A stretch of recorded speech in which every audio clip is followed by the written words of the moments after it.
Listen closely. That sound is the world breaking, and in that moment of breaking, in every disaster you can imagine, from the tremors in the ground to the chaos in the streets, almost everyone makes the same fatal error. It's not a lack of courage. It's not a failure of strength. It is a short circuit in the most complex machine in the known universe, your mind. Today, we are not just talking about survival. We are performing a psychological autopsy on panic itself. We will see why the smartest people make the dumbest choices, why freezing is more common than flight, and how you can rewire your instincts in the 5 seconds that separate a statistic from a survivor. This is what happens when the lights go out. Every catastrophe begins not with a scream, but with a whisper, a flicker of the lights, a strange smell, a faint, distant alarm. Your brain's first, greatest defense is not to prepare you, but to protect you from fear, from terror. It employs a powerful, subconscious liar called normalcy bias. It whispers,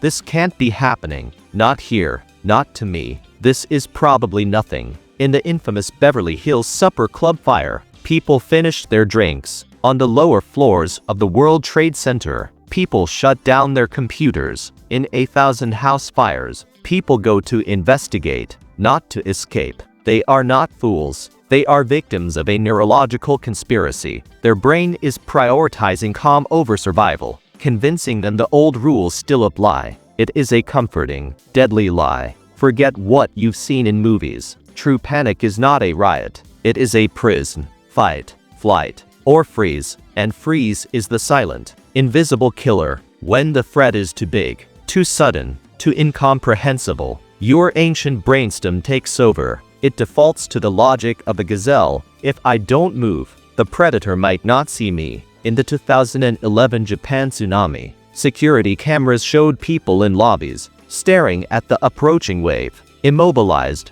In hotel fires, guests have been found in their beds, overcome by smoke. They didn't suffocate while running. They suffocated, waiting. Freezing is not a choice. It's a biological hijacking. Your prefrontal cortex part that makes plans, that thinks, get to the exit goes offline. You are left with a body full of adrenaline and a mind full of static. And here is where the individual mind dissolves into the collective. The deadliest mistake. Blind herding. We are social creatures. In ambiguity, we look to others for cues. It's a survival shortcut that works, until it doesn't. When the crowd is the source of the danger, this instinct becomes a death sentence. 2003 Station nightclub fire. Exits were marked and clear, yet the majority of the 100 victims were found piled at the main entranchette way they came in. They followed the person in front of them, who followed the person in front of them. In a tragic, lethal conga line,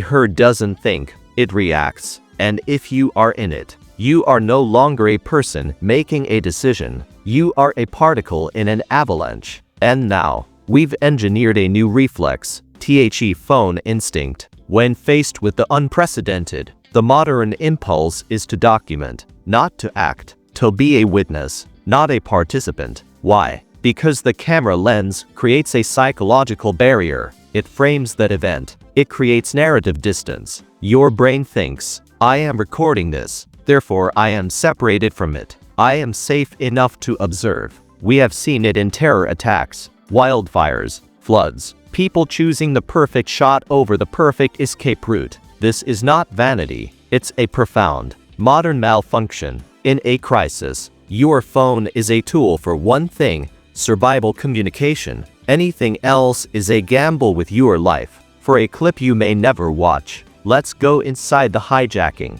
What does panic feel like in real time? Time dilation. Seconds feel like minutes. This is your brain dumping neurochemicals, processing at extreme speed, creating an illusion of slowness. Tunnel vision. Your peripheral vision goes dark. You see only what's directly ahead. Threats and exits outside that tunnel cease to exist. Auditory exclusion. Sounds mute or distort. You may not hear screams, alarms, or instructions. Cognitive shutdown. Simple math becomes impossible. Where is the exit? Becomes an overwhelming puzzle. This is why people run into fire. jump from fatal heights, or call their spouse instead of 911. Logic is gone. Only raw, often faulty, instinct remains. The hijack is not instant. There is a tiny window between the event and the lockdown. About 5 seconds. This is your window to seize control. This is the survival mindset switch. Step 1.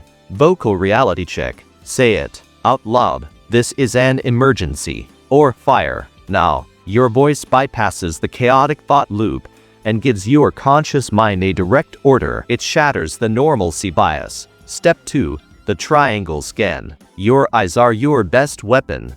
Don't stare at the threat. Stand. Look at your immediate exit. Look at an alternate exit. Look at your resource as something to break a window, a cloth for smoke. This 3 points can take 2 seconds and gives your brain a mission. Step 3. Crowd assessment. A single glance. Is the herd moving with purpose or with panic? Are they frown-seeing? If they are a chaotic or static mass, they are not your guide.